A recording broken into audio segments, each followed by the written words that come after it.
Hello and welcome to Old Faithful. I'm your host, Matt Trask. Thanks to Perfect Wave Productions, Steve and Jay and Janet. I forgot to mention her in the previous episode. Thanks to these three for getting up early on a Saturday morning to make me and my guests look good. Remember to support my friends at Black Hills Bond Espresso, 4 convenient locations here in Rapid City. Remember to like, share, and subscribe to my YouTube channel, Matthew Trask. Thank you for your support. And remember that Perfect Wave Productions here in Rapid City at 1215 East St. Patrick Street specializes in sound system, sales, service, and installation. You got to say that slowly or it'll come out all higgledy-piggledy. It has taken me way too long to get this man on the show. James Van Nuys, it is so nice to have you on the show. Thanks for having me. Brilliant musician, artist, sculptor. Stop me when I've gone too far. That's pretty much what Mayor of Newell? No. No? Parachuted into Normandy? No? Yeah, okay, I did okay, that. I'm getting carried away. All right. So, it is so nice to have you on the show. Thank you. Why don't you just go ahead, first of all, and tell us about you with emphasis on your musical journey. Well, I've been playing since I was about 14, and somehow back then, which was about 1969, I stumbled into the country blues, the things that had been recorded in the 1920s and 30s, and that's what I worked on a lot of. I worked on a lot of pop music. And, Sure. So through the years, I've played in every kind of band. I've been in country bands, bluegrass, playing banjo, Irish bands, and rock bands. But lately, for the past 10, 20 years, I've been doing mostly acoustic, solo, and duo Sure. things Okay. with various people. So, number one, where did you grow up? I grew up on 4th Street here in Rapid City. In Rapid City, okay, all right. And I am only half joking when I ask this. So it's like 1969, and you discovered country blues of the 1920s. Yeah. What form was this? Was it records, wax cylinders? What happened was at that time we had moved to Ohio. I went to a boarding school. Oh. Quaker boarding school, believe it or not. There were 100 kids there. Okay. Probably 50 of them played guitar. But there was one kid that had a book from a company called Oak Publications that was putting out tablature on Right. folk music of various kinds. And in those days, of course, we didn't have YouTube. You couldn't just learn anything you wanted Right. by finding 5 different guys teaching it on YouTube. So he had this book on country blues, and I had no idea who Mississippi John Hurt was, Right, or yeah. Blind Lemon Jefferson, or any of the guys. Right. But I figured out how to read the tablature. Okay. And started, figuring out how to do some finger picking. And of course, pretty soon I wanted to find out what the guys actually sounded like. Sure. So I started ordering records. They were putting out reissues of things that had been recorded at that time. All right. There was a lot of companies putting out reissues at that time. And so I would buy them when I could. I see.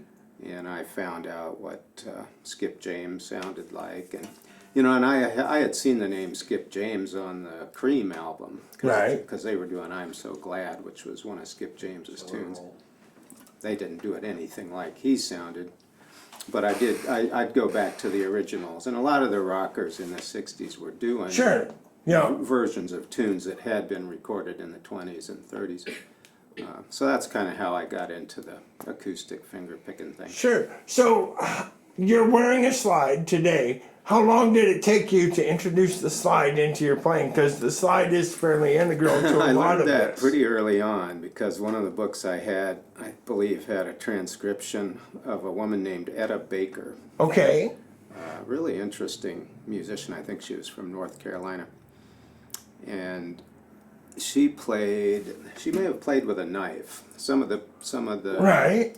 early players used a knife rather than a slide. They called it knife guitar. And some of them used bottleneck and Right. various other things. So I started working on that probably after I'd only been playing a year or two. Okay. And it wasn't a big part of what I did. Right. I've always played some slide. Lately I've been playing a lot of slide though. Sure. Yeah. So how far was the nearest music store from the Quaker boarding school? You had to go to Wheeling, West Virginia. Wheeling. Did you have to get a pass to get? Yeah, we couldn't just leave school anytime Okay. we wanted to, but I remember going to, I believe it was a pawn shop in Wheeling, West Virginia, which was maybe an hour away. Okay. And you'd go there and get your Black Diamond guitar strings, Okay. which was the only brand you could get at that time. I mean, seriously, Sure. it was. Right. Yeah. So your first guitar slide was from the limited selection at the I pawn can't shop in remember Wheeling? what I got the first time. I think I Quakers- probably did try using a knife for a while. I was gonna say again, half jokingly, Quakers don't have a lot of knives. Well, not switchblades, but table knives we did have. So what was your first guitar? First guitar was a Sears Silvertone, and I had to work pretty hard to get it because this was in the days when parents didn't buy you anything you Right. wanted, Yeah. and so I was going to have to save up to buy this guitar, and I decided I was going to mow lawns. Okay. But the catch was that my family only had a reel mower. You know, Oh. it was hard to push, so Right. I think what I did was I borrowed money from my parents to buy a power mower, and I dragged it around town. I was 13, and mowed people's lawns, saved up enough money to get the Sears Silvertone, which was $30-some, $35 or $36. And that was my first guitar, and I used that all through high school. I finally got a Martin 00018 right after I got out of high school, but How much was the guitar? Was the mower? it was somewhere in the 30s or 40-ish. Quite obvious question. Why didn't you get a loan to buy the guitar and skip the mowing? Well, because I couldn't make any money playing guitar. Okay, Because I didn't know how to play. That makes sense. All right. So Silvertone made both electrics and acoustics. Was this an acoustic? It was acoustic. Okay. You know. And you played it through your high school? Yeah. Did of course, you the perform action with was it? a little. Yeah, I did. You did? My first shows on that Silvertone. Okay. So it was mic'd up, or you were just had to be real loud? Let's see, did we even have mics? I can't. You know, I remember doing my first concert when I think I was a senior by that time. But I don't remember whether there was any PA. Okay. Or the audience was just small enough You that I just didn't stood up need and yelled, "Get closer, everybody!" And you're doing your Mississippi John Hurt impression. Yeah, I was doing that, and I knew Blackbird. Sure. At the time. Okay. Actually, I think the very first thing I learned when I was 14, I got the guitar, and I got a Peter, Paul, and Mary book. Oh. Had tablature, and they had a tablature at fingerpicking Bob Dylan's "Don't Think Twice." It's Okay. So I learned my chords and learned that song. Then when I got to the school, the song that they used to use to teach you your chords was "House of the Rising Sun." Sure. Because Yeah. you'd get a lot of chords, Right. and you'd learn how to change them and Right. hopefully keep your rhythm going Right. without having to stop. And Right. it used to take you a couple seconds to get all three fingers moved. And Right. Yeah. And so apparently you did well. You I learned worked all really the hard changes. on it. Yeah. I did not work hard on high school. I worked hard on learning to play guitar and banjo and piano. Okay. Banjo and piano as well. Yeah, I was working on all three. Okay. Guitar has always been my main instrument. Right. I got semi-competent at playing ragtime piano, Okay. and I still play. I can play kind of boogie piano. All right. Certainly not somebody you'd want to hire for a gig, but Well, maybe. You never know. short gig. You're a man of many, many, many talents and interests, and we don't have time to discuss them all. But in addition to guitar, do you play banjo anymore? Yeah, actually. Do you own one? Interestingly, I've had an old ohm banjo since I was 19 or so. But lately I've been using a gold tone electric banjo. Okay. It's an interesting instrument, and it works really well. Right. Plugged in. I have a pickup on the ohm banjo, but it never sounded very good. But I hadn't been playing any banjo to speak of for a long time, and suddenly Randy McAllister, who I do the duo with, asked me about playing some banjo on some of the pieces. Okay. So for the past 6 months, I've been playing a lot of banjo. Oh. And actually have learned a lot that I didn't know. Sure. You know, I always did Scruggs stuff, always playing either in G or capoed up to A. But with Randy, I'm playing in a lot of different keys without a capo, and kind of learning how to that makes it difficult. Get around on the banjo. Right. It's been interesting. Right. Yes. So, did you go to all through high school at this Quaker? Yeah, I was there for 4 years. For 4 years, once in a while getting a pass to go to Wheeling, West Virginia. To get guitar strings. Get our black diamond strings and another notation book and a slide, maybe. Yeah, I started ordering the Oak Publications Country Blues series. Okay. So they had one that was called Country Blues Guitar, one that was called Ragtime Blues Guitar, and then they had one on Reverend Gary Davis, and one that was called Delta Blues Guitar. Okay. And so I was pretty educated in country blues by the time I got through those 5 books. Okay. And that's kind of stayed with me. I still play a lot of that stuff that I learned at that time. So during these 4 years, did your focus remain on these old-timey country blues? Did you ever find yourself being tempted by the novel, newfangled, devil-worshipping sounds coming out of your friends' radios? I was learning a lot of stuff from various people, including whatever was happening in rock. Right. You know, Led Zeppelin, whatever was coming out at the time. And of course, we did a lot of Beatles stuff. Right. When I was in college, I remember working on Television, if you remember the band, if you've ever heard the band Television. It was a new age band. Interesting guitar work. Right. Dire Straits, I started working on that type of playing. And after college, I was a guitar teacher in a store. Okay. And what I did, because as I say, at this time, there wasn't a lot of tablature available and no YouTube. So whatever kid came in, I would say, "What do you want to learn?" Right. And I would tab it out for them. Right. Okay. I always felt like kids would do better if they learned something they wanted to learn, rather than me telling them what to learn. So a kid would come in and say, "I want to learn Stairway to Heaven." So right. I'd write down Stairway to Heaven. Okay. And I had to learn whatever. Sure. I usually had them bring a tape or a record, and I'd just tab it out for them while they were there. So I worked on a lot of AC/DC and a little bit of Rush and Aerosmith and whatever kids were wanting to learn at that time. So I got pretty familiar with a lot of different stuff by teaching. Interesting diversion. Do you recall in any of those years doing that, any piece of music that you found was very challenging? Yeah, when Van Halen turned up, I didn't know what was going on. And I still don't.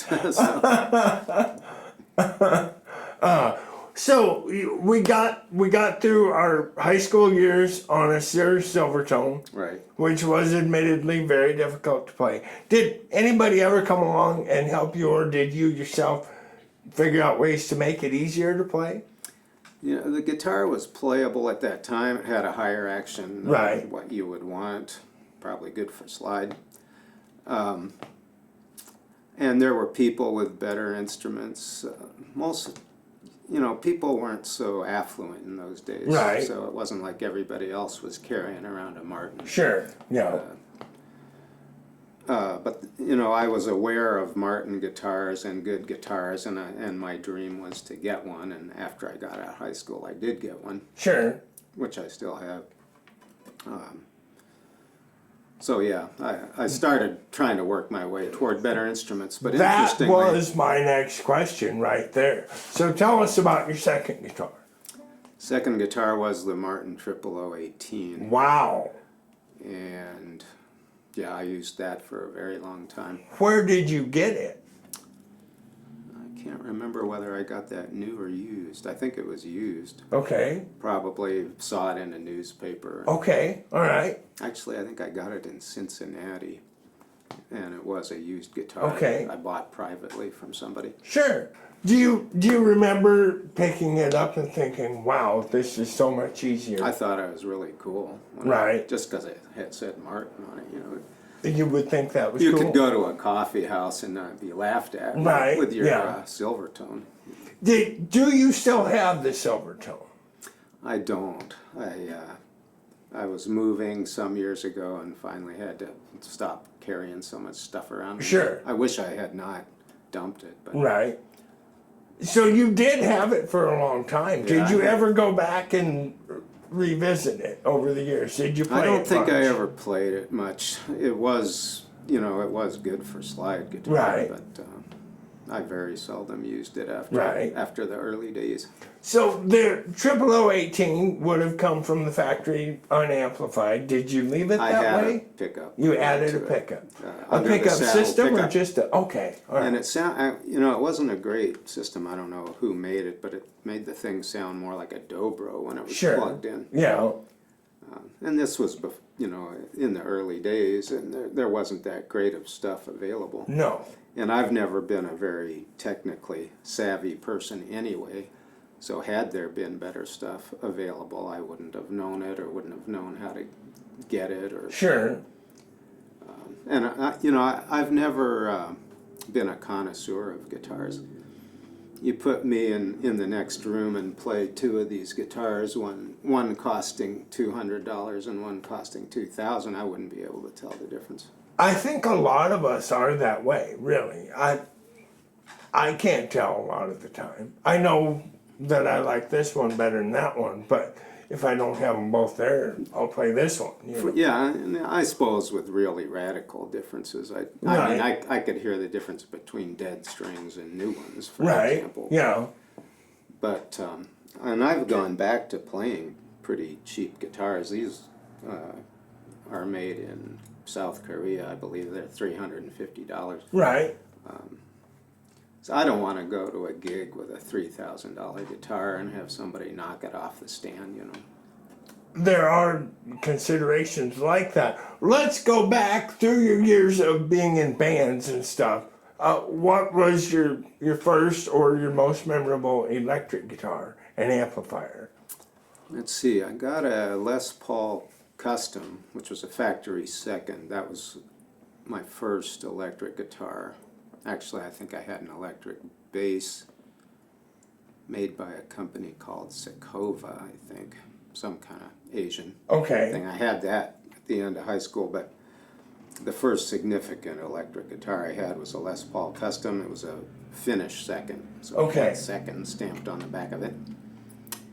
And I used that for quite a while, and shortly after college, I was teaching in this music store, so I'd occasionally pick up I had a Telecaster briefly. I've played Stratocasters a lot, still have one. I had a lovely Vox Flintstones shaped 12-string Wow. briefly, and sadly that got stolen in Oh no. a burglary in Columbus, Ohio. Oh. And never recovered? I would love to have that thing. No, I never got that back. I'll help you put up wanted posters if you want. Well, it's been 40 years. So, do we have anything else that we need to talk about before we talk about these two guitars here? Well, I guess I would say lately, for the past few years, I've been playing mostly duo with Randy McAllister. Sure. Wonderful, great harmonica player. Right. Best I've ever heard or worked with. Great vocalist, great songwriter, good guy. Before that, I had a duo with Bob Fahey, which was really nice. I played with Bob last weekend again. Okay. And Bob Fahey, wonderful performer, wonderful human being, was on the show recently. oh, Yeah. had a good duo with Carrie Barch for a few years. She Right. played violin. That was really interesting music. And as I say, always I do solo gigs. Sure. Yeah. Got a lot of gigs for the summer. The other thing I would say is I'm very glad that I live in South Dakota where things didn't shut down much. I've got friends around the country who, they didn't have anything to do for a couple of years. Right. For sure. And nothing changed for me. No. Worked all as much as I wanted to. That is true. Unfortunately, I worked as much as I wanted to as well. Except you didn't want to work. Right? We had here, and when we don't even kind of realize it, here in South Dakota, we did experience the pandemic much, much differently than most of the rest of the country. For better or for worse. There are probably some people screaming at the camera right now. But that's true. It was nice. And we apologized. We absolutely apologize. We certainly wouldn't do it again that way. No. Would we? No, we'd stay inside. Yeah, for we sure. would. Yeah. We would put our guitars down for 2 years Right. if it would save one grandmother. Exactly.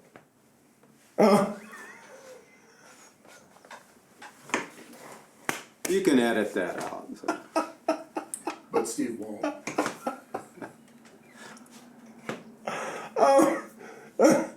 So I'm so glad you brought these two guitars in, because it gives us an opportunity to discuss something that you've discovered that I don't know why more of us don't do. Tell us the interesting feature of these two guitars. I played guitar for 50 years or whatever it was, and always had trouble keeping my fingers clear of the adjacent strings, the open strings. And I was aware long ago that Johnny Winter had done some playing on a 12-string with 6 strings removed. Right. And you can see videos of him playing on it. And so I think it's only been about a year ago, I thought, why didn't I ever try that? So I took one of my 12 strings and took 6 strings off, and it was great. Yeah. So since then I've been buying cheap 12 strings and set, because the reason I have so many is because I play in so many different tunings. Right. And my wife accuses me of being in the Guitar of the Week club. Oh, So they appear on my porch, sure. and you have to grab them quickly these days. Anyway, so I've for one thing, I think it works better for slide as well as for chords. It's easier to hit the right string. Sure. But yes, I've been playing on 12 strings with only 6 strings on them because I like the wide neck. In addition to a little bit more width, it's a flatter radius, if I'm not mistaken. That I don't know. That makes Which sense. may be And, what you... my slide has a radius too. Okay, all right. So if I have the right radius on my strings, I can play a pretty good full 6 strings. And I don't know, they may make... I did some research and tried to find a regular 6 string with a wide enough neck. Right. I couldn't find what I wanted. It's difficult. Yeah. These are nice and inexpensive, and it's working well. There is nothing wrong with finding ways to make playing guitar easier. You're not breaking any... You won't go to hell for finding an easier way to play guitar, which includes string gauges, alternate tunings, taking 6 strings off your 12 string. Why do you leave the extra tuning pegs on? Just so it looks right? Somebody asked me whether I would take those off, just partly to take some weight off. Right. Which is actually an issue because these do tend to kind of want to... I see. Okay. With that long headstock, right. The extra weight of those, it's got a little more weight in that direction. It just never occurred to me to take them off. Maybe I'll try that sometime. Maybe. You could certainly try it. But way to think outside the box. And I saw that post last year and I was like, I wonder why more of us have never thought of this. And I kind of do want to try it now. But so I just have kind of fat fingers. So Right. Yeah. Unfortunately, people I with those sold nice, graceful, tapered fingers don't have to think about it. But the Eric Johnsons of the world. Yeah, those the guys. we hate. Yeah. Yes. Unfortunately, I sold my 12-string years ago. I bought it for one song, and I realized I wasn't devoted to the sonic. I've played a lot of 12-string through my life as real 12 strings. Right. Kind of Leo Kottke type of sounding Sure. stuff. Yeah. Do you still have any Yes, 12 I've got strings two with real 12 12 strings? strings. I have a nice Taylor and a Martin. Okay, all right. So you talked before about and this is a very valid point, the working musician not wanting to take too fancy and too big of an investment of a guitar on the road because of the rigors of the road. And your road is somewhat smaller these days. Yeah. But it's the rigors, not necessarily the miles. What do you like about these two D'Angelico guitars? I just like the feel of them. Yeah. I cranked the neck forward a little bit so I'd have the slide Sure. action. And actually, I like the way they look. They do look pretty cool, yeah. The electronics seem to be pretty good. It's got a built-in tuner. Okay. I've just- Does it sound kind of the way you want? You already said you're not much of a tone snob, but you're Plugged in or pleased with the sound plugged in? yeah. Mhm. Yeah. And I like the sound unplugged. So. Sure. Well, that's worth a pot. And I put pretty heavy strings. I think they're 13s. Okay. All right. Are these your two main performing guitars? You know, I still primarily use my Taylor T5Z Okay. All right. just because I'm more familiar with regular tuning chord shapes. If I'm playing with someone where I don't know the song, it's a little easier for me. Sure, You know, right. You look at the other guy's hands and Right. you know what you're supposed to do. You're not trying to figure out the chords and what weird tuning you're in today. But if I do my own arrangements or if it's something I'm familiar with, I tend to play in G tuning or E tuning. Okay. Or E tuning tuned down to C. I do. Oh. Oh, wow. I have one of my 12 strings tuned all the way down to C, and I do a fair amount on that. Wow. Huh. So what are these two tuned to? This is a plain old open G, Okay. and that's plain old open E. Okay. All right. And what is your favorite alternate tuning? You know, those two tunings, I've played in them since I was in high school. So each one has its advantages. The G tuning is a little easier to have a country-ish sound. Right. And the E tuning's easier to have a bluesier Kind of a sound. blues sound. Or Sure. rock, you know. Right. Nice. Well, are you ready to play something? Is there anything else that we need to talk about? I can't think of anything. We don't really have time to discuss your sculpting, but is there any correlation between sculpting and music? I think there's a fair amount of overlap between art and music, partly in the way you learn it. You know, as a self-taught musician and Right. artist, I was kind of familiar with researching things and learning things, Sure. Yeah. and partly just the creativity of starting with nothing and making Right. something out of it, like when you write a song or an instrumental piece. Sure. And taking what you've learned and reinterpreting it. You know, it's just another creative process. Cool. Awesome. You are on Facebook. Are you anywhere else online? Do you have original recordings that I do have a The fair amount of audience stuff could- up on YouTube. On YouTube. That I did Okay. 10 years ago. Sure. So it's kind of low resolution.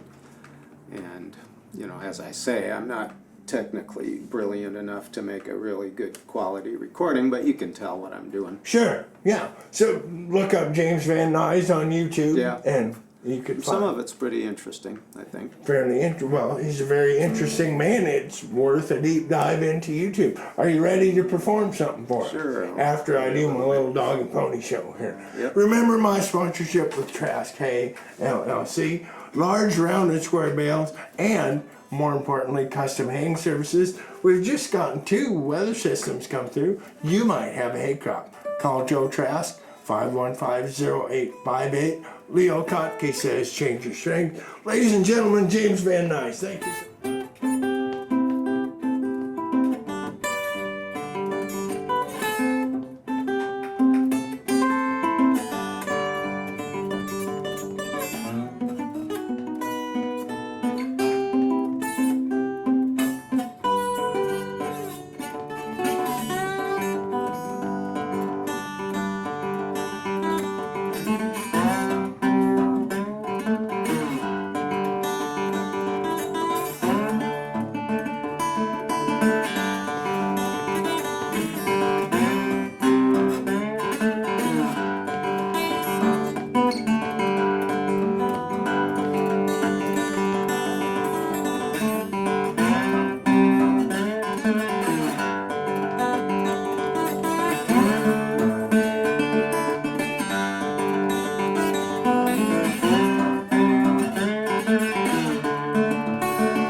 Thank you so much, everybody. Thank you to my daughter Grace for sitting through this episode. Come back and watch next week. All right. Thanks so much for having me. Oh, absolutely. Thanks for being on the show.